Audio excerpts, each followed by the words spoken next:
This is why you should play Bear Paws. With how long it can take to get good at a new weapon class, it's nice to have a weapon tree as straightforward and easy to learn as the axe tree. No matter which axe you pick up, it's very easy to do well with them. Run at the enemy, press all your buttons, and keep pressing them until someone dies. If that doesn't work, you either didn't press your buttons or you didn't bring a big enough axe. After the recent buff to Carrion Collar and Halberd, every axe has its use in at least one type of content, so you really can't go wrong with picking up the axe tree. There's just one problem with axes though. You can't do damage if you can't get close. So most people are going to stay as far away from you as possible.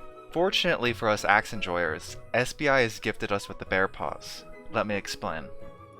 Bear Paws' signature ability is Razor Cut. You dash to a target location and deal damage in a cone-shaped area in front of you. Enemies hit also take a bit of true damage over the next 6 seconds, and the cooldown is reduced by 40% if you hit an enemy player. With this ability, Bear Paws have the highest mobility of all of the axes, while still being able to dish out tons of damage. If you've watched my Bloodletter video, it shouldn't surprise you to hear that this combination of good damage and high mobility make Bear Paws incredibly versatile.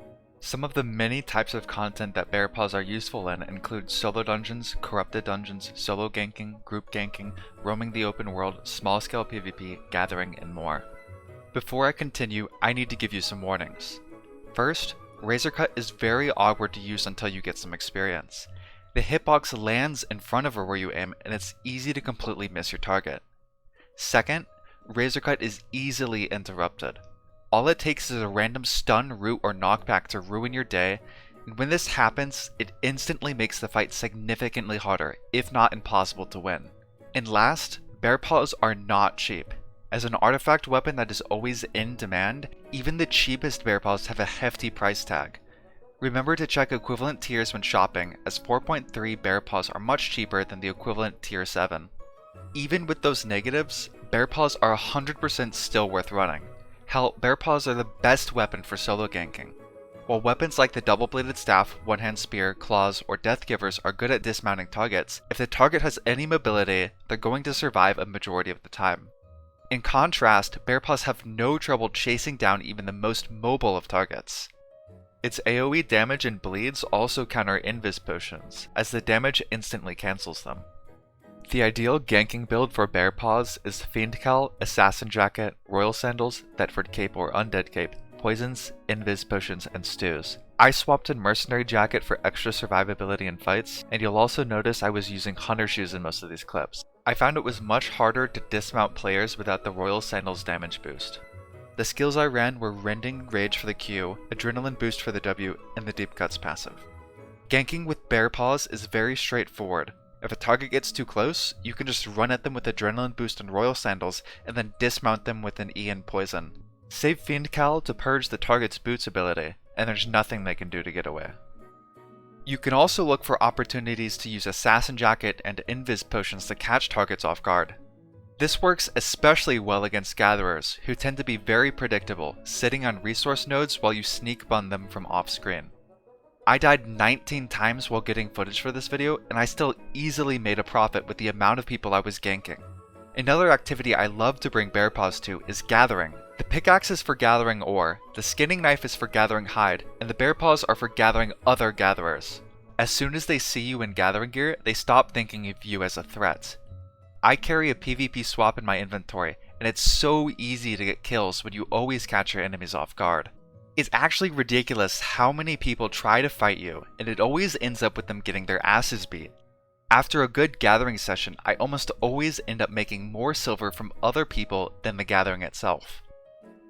If you're looking to fame farm, Bear Paws are pretty good for both solo dungeons and group dungeons. I'm not going to lie to you, there are other weapons that can clear faster and with a cheaper build, but if you're looking to level Bear Paws, it's nice to be able to run dungeons with them and have a relatively fast clear speed. The solo dungeon build I used with Bear Paws is Mage Cowl, Druid Robe or Mercenary Jacket, Scholar Sandals, Thetford Cape, Poisons, and Soups. Druid Robe gives you a faster clear speed, but Mercenary Jacket lets you clear some of the bigger mob packs and harder bosses without needing to bring very high item power. The skills I ran were Rending Rage with Druid Robe, Rending Spin with Mercenary Jacket, and Adrenaline Boost for the W with the Deep Cuts passive. If you're using Rending Rage, you'll get more damage per second if you use it twice and then let the combo reset. For corrupted dungeons, Bear Paws can definitely work even if they aren't meta. Just note that I'm not a corrupted player and my advice is probably terrible. I tested out a build in Stalker and I ended up winning 4 times and losing twice. While a lot of other weapons will win in a straight brawl, the mobility of Bear Paws can often let you force a reset without your opponent being able to catch you.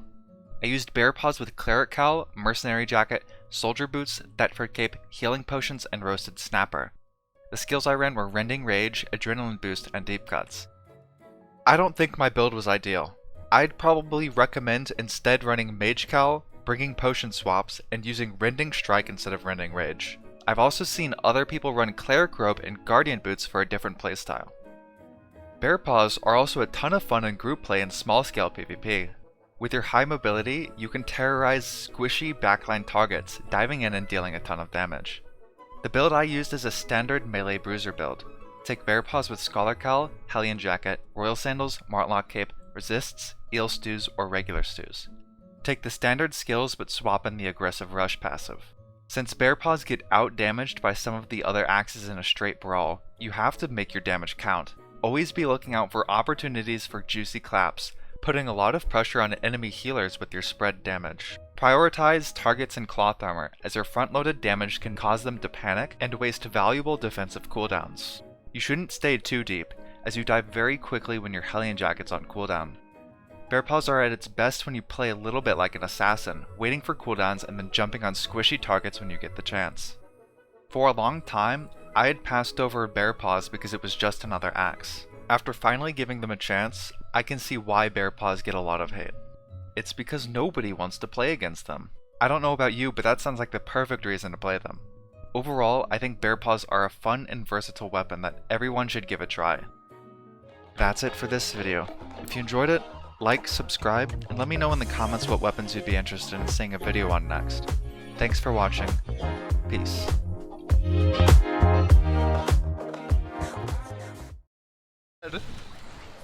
He's done.